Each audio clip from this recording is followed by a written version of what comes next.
매일 성경과 함께하는 오늘의 큐티 시간입니다.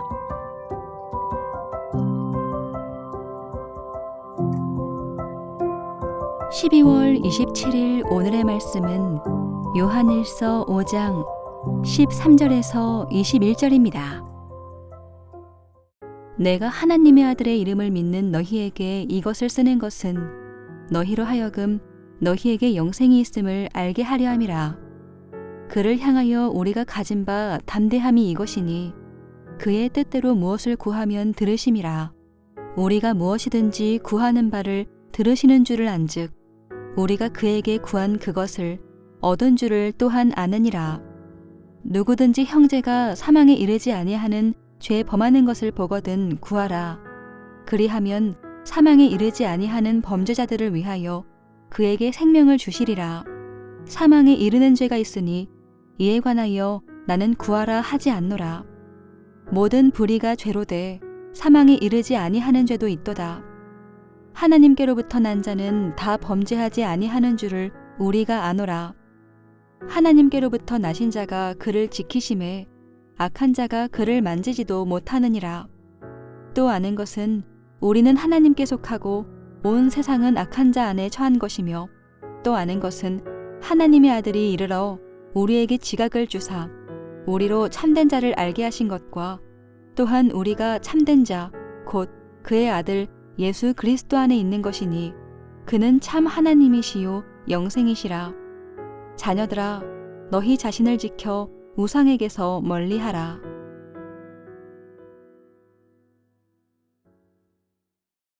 오늘 말씀 중에서 순간 우리의 눈길을 사로잡는 것이 15절에 나오는 우리가 무엇이든지 구하는 바를 들으시는 줄을 안즉 우리가 그에게 구한 그것을 얻은 줄을 또한 아느니라 라는 말씀일지도 모릅니다. 그러나 이 구절은 요한일서 전체의 결론에 해당하는 5장 13절부터 21절의 핵심이 아닙니다. 오히려 18절부터 20절까지가 더욱 중요해 보이기에 여기를 중심으로 오늘 말씀을 살펴보도록 하겠습니다. 먼저 질문해 보기는 18절에 나와 있는 것처럼 정말로 예수 그리스도를 믿는 자들은 세상에서 범죄하지 않을까요? 그리고 요한은 16절과 17절에서 사망에 이르는 죄와 사망에 이르지 않는 죄가 있다고 화언까지 하는데 무엇이 사망에 이르는 죄이고 무엇이 사망에 이르지 않는 죄라고 할 수 있을까요? 우리는 여기에서 조심스럽게 이렇게 구분하는 요한의 말을 생각해 봐야 할 필요가 있습니다. 왜냐하면 정통에서 벗어난 이들 가운데에는 예수 그리스도를 믿어 구원받은 사람은 더 이상 죄를 짓지 않는다고 말하기도 하기 때문입니다. 또 어떤 이들은 자의적으로 사망에 이르는 죄와 사망에 이르지 않는 죄를 나누기도 합니다. 이러한 구분은 매우 조심스럽게 생각해 봐야 하는 것입니다. 요한이 여기에서 이러한 구분을 하는 이유를 먼저 살펴보는 것이 좋습니다. 요한은 사망에 이르는 죄와 사망에 이르지 않는 죄를 구분하려 합니다. 여기에서 사망에 이르지 않는 죄는 교회 공동체 안에 있는 지체가 범하는 잘못을 염두에 둔 표현 같아 보입니다. 이러한 잘못은 충분히 사죄를 받을 수 있을 것이라는 확신이 요한에게 있는 것 같습니다. 그렇기에 이런 잘못을 저지른 지체를 위해서 주님께 간구해야 한다고 권면합니다. 하지만 사망에 이르는 죄에 대해서는 주님께 간구할 필요가 없다고 단언합니다. 요한 1서 전체는 교회 공동체 안에서 예수 그리스도의 인성을 믿지 않는 자들에 대한 경고와 정죄 선언을 합니다. 따라서 여기에서 사망에 이르는 죄 역시 예수님의 인성을 부인하는 자들에 대한 이야기로 이해하는 것이 좋겠습니다. 이와 같은 맥락에서 요한은 예수 그리스도의 신성과 인성을 함께 믿는 자들은 범죄하지 않는다고 이야기하는 것입니다. 요한의 이야기를 잘 따라가지 않는다면 우리는 자의적인 태도로 말씀을 읽게 될 위험이 있습니다. 그러고는 예수님을 믿는 자는 무조건 죄를 짓지 않는다는 오류에 빠질지도 모릅니다.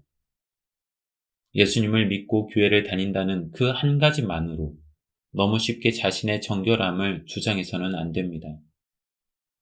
요한이 강조하려는 것은 정통적인 신앙과 그 신앙을 이탈한 사람들을 분명하게 대조하기 위한 것일 뿐, 정통신앙을 가지면 당연히 죄가 없다는 식의 이야기는 아닙니다.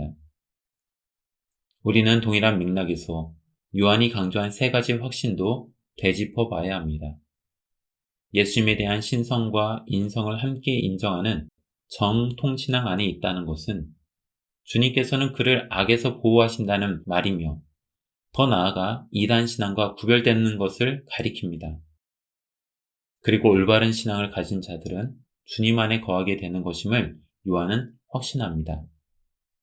여러분, 우리도 때로는 요한의 말을 왜곡하여 단지 예수님만 믿으면 모든 것을 용서받고 구원받는다고 여기지는 않습니까? 과연 우리의 신앙의 본질이 어디에 뿌리를 두고 있는지에 대해서는 스스로 고민하며 그 답을 과연 찾아가고 있습니까? 우리의 신앙의 본질은 예수님을 믿는다는 그 말 한마디에 있는 것이 아니라 하나님이 어떤 분이시며 예수님이 어떤 분이신지를 아는 것에서 시작됩니다. 하나님께서는 우리의 죄를 용서해 주십니다. 그렇다고 해서 우리가 죄를 지어도 무방하다는 말은 아닙니다. 하나님께서는 우리가 하나님의 사랑을 이해하고 믿고 신뢰하기를 원하십니다. 그렇다고 해서 그러한 믿음과 신뢰가 단순히 말 한마디로 가능하다고 말하지 않으십니다. 오히려 여기에는 현실 속에서 일어나는 끊임없는 믿음과 신뢰가 무한 반복되고 선순환을 이끌어내야 함을 보여주십니다. 그래서 우리의 연약함을 잘 아시는 하나님께서는 예수 그리스도를 통하여 우리에게 새로운 길을 제시하십니다.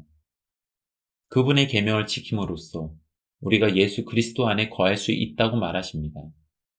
동시에 예수 그리스도께서는 우리 안에 거하시게 될 것입니다. 우리와 함께 하시는 예수님을 향한 믿음과 신뢰는 우리로 하여금 그분을 더욱 믿고 신뢰하게 합니다. 이런 끊임없는 믿음과 신뢰의 모습은 우리로 하여금 하나님의 말씀을 벗어난 삶을 살지 못하도록 합니다. 이렇듯 믿음의 선순환을 강조하기 위하여 요한은 우리가 안다는 말로 시작하는 세 가지 확신에 대해서 말한 것 같습니다. 요한은 마지막으로 이렇게 당부하며 그의 글을 마무리합니다. 자녀들아, 너희 자신을 지켜라. 우상에게서 멀리하라. 자신을 지키라는 것이나 우상에게서 멀리하라는 것이나 결국 한 가지를 가리킵니다. 예수, 그리스도라는 말에 담겨 있는 예수의 인성과 신성에 대한 균형 잡힌 신앙을 잘 간직하라는 것입니다. 혹여 어느 한쪽으로 그 균형이 쏠린다면 그조차도 하나의 우상이 될 수 있을 것입니다. 요한의 마지막 당부의 말은 오늘 우리를 향한 당부이기도 합니다. 신의 산 아래에서 이스라엘 백성이 금송아지를 만들었을 때 다른 신을 찾았던 것이 아니라 자신들을 애굽에서 탈출시킨 하나님이라고 생각했던 것처럼 오늘 우리 역시 동일하신 하나님을 믿기는 하지만 믿음의 균형 감각을 잃어버린다면 또 하나의 금송아지가 만들어지는 것입니다.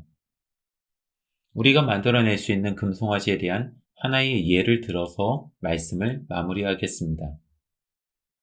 앞서 언급했던 것처럼 오늘 본문에서 우리의 눈길을 사로잡는 것은 솔직하게 15절의 내용일 것입니다. 우리가 구하기만 하면 그것을 얻은 줄로 안다는 말은 우리로 하여금 새로운 금송아지를 만들어내기에 충분합니다. 요한이 말하는 구하는 것의 대상은 다름 아닌 형제가 사망에 이르지 않는 죄를 범했을 때 그를 위해서 하나님께 간구하라는 것입니다. 여기에는 서로를 사랑하라는 계명의 정신이 잘 담겨 있습니다. 그런데도 우리는 너무나도 쉽게 나의 필요와 나의 욕망을 합리화시키는 구절로 받아들입니다. 이것은 나 자신을 사랑하는 것이지 서로 사랑하라는 말씀과는 무관합니다. 간절히 바라기는 믿음의 균형 감각을 잘 잡기를 소망합니다. 함께 기도하겠습니다. 주님, 요한 일서를 묵상하며 우리의 믿음을 돌이켜보고 반성하는 계기로 삼게 해주셔서 감사드립니다.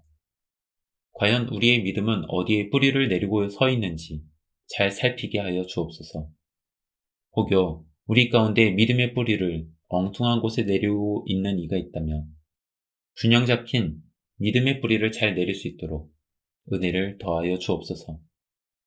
주님께서 우리에게 주신 서로 사랑하라는 계명을 마음에 잘 새겨 시시때때로 우리의 마음을 두드리는 나 자신만을 사랑하려는 시도에 무너지지 않게 하옵소서. 참된 삶에서 참된 삶으로 우리를 인도하여 주시기를 간절히 바라며 예수님의 이름으로 기도드립니다. 아멘.